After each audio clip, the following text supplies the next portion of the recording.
that pervert was released from prison, Sarah Ferguson was taking her daughters, or offering to take her daughters, aged 19 and 17, to have lunch with a paedophile. You could not make up what self-respecting mother, let alone Sarah Ferguson, would think that was an appropriate way to behave. Imagine the scene at Royal Lodge.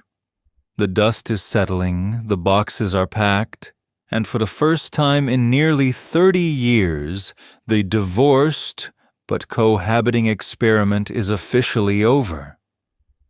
But the real shock for Andrew Mountbatten Windsor isn't just the eviction notice from his brother. It is the realization that Sarah Ferguson, his fiercest defender and constant companion, is finally checking out of the Brand Andrew Hotel for good. While Andrew is reportedly reeling in Sandringham, Fergie is plotting a future that doesn't just look different, it looks entirely independent. She is reportedly telling friends, "I need to get back to work. I need money." And for the first time, that plan does not include the man she once called the best man I know. The Duchess isn't just moving house, she's moving on. Quick favor if you're loving this, hit that subscribe button. Over 92% of viewers haven't yet. It's free. Takes a second and means the world to us. Thanks, if you did. Now back to the show. On Fergie, emails between her and Epstein seem to show that she may have had a crush on him, or some have suggested she was in love with the disgraced financier and convicted pedophile, let's not forget. Alan Howe has written a great piece in today's Australian newspaper, and he says there were warning signs from very early on about Sarah Ferguson, reports of disturbing behaviour from her date right back to when she first joined the royal family in 1986. Carol, what do you say about that? For years, the arrangement was the ultimate royal anomaly. A divorced couple living under the same roof at the 30-room Royal Lodge. But as of February 2026, the party is over. Following the King's final move-out order, Sarah has reportedly confided in her inner circle that she is looking for a new PR team to represent her. Specifically one that can distance her from the radioactive fallout of the Epstein files. She's been spending time in France and the United Arab Emirates, but her return to the UK is marked by a sharp new boundary. "When I come back," she allegedly told a friend, "I am going to have to put some distance between myself and Andrew. This isn't just a physical move, it's a survival tactic." With her children's books being pulled and brands dropping her like a hot potato, Fergie has realized that being Andrew's emotional anchor is sinking her own ship. She needs a paycheck, and in the world of high-stakes branding, you can't sell wholesome grandmother if you're sharing a breakfast table with the man currently under assessment by Thames Valley Police.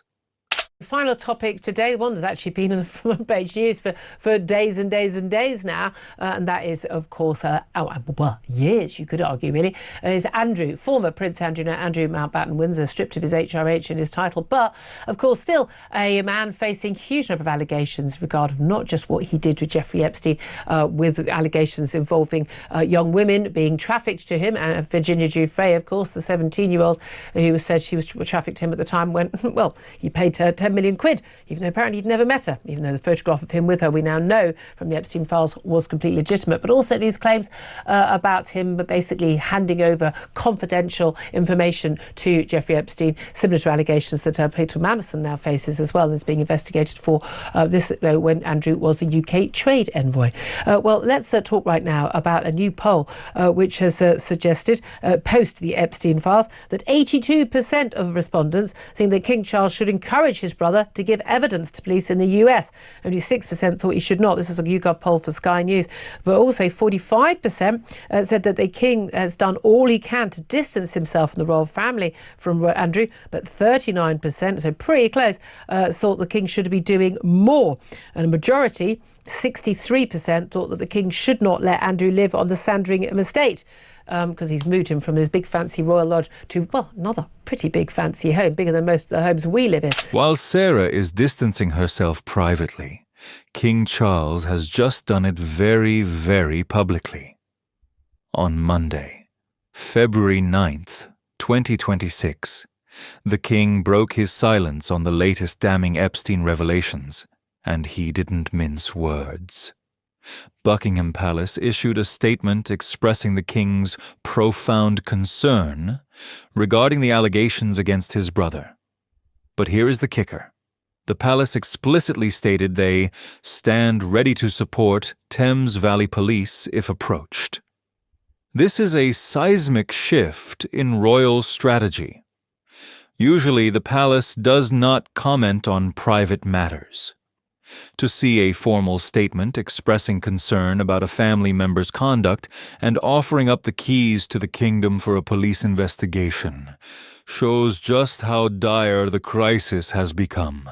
The king is essentially saying, "The bridge is up, the moat is full, and you're on the other side, brother." By backing the police, Charles is prioritizing the survival of the monarchy over the protection of his sibling. So, what exactly has triggered this sudden palace pivot? It isn't just the old allegations. It's a fresh, modern nightmare.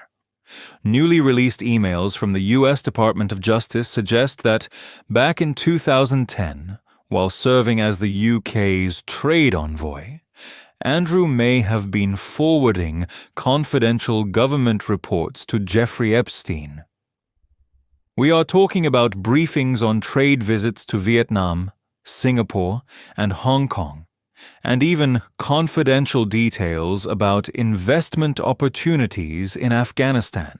The anti-monarchy group Republic has reported this as a suspected breach of the Official Secrets Act.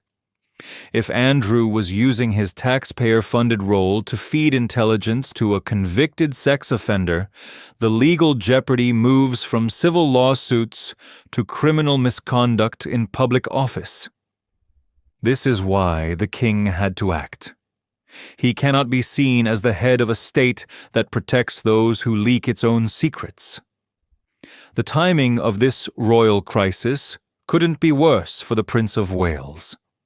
As William landed in Riyadh for his high-stakes diplomatic meeting with Crown Prince Mohammed bin Salman, the headlines back home weren't about Anglo-Saudi relations, they were about his uncle. In an unprecedented move, Kensington Palace released a statement just hours before William's arrival, declaring that he and Catherine were deeply concerned and focused on the victims. This was a tactical strike.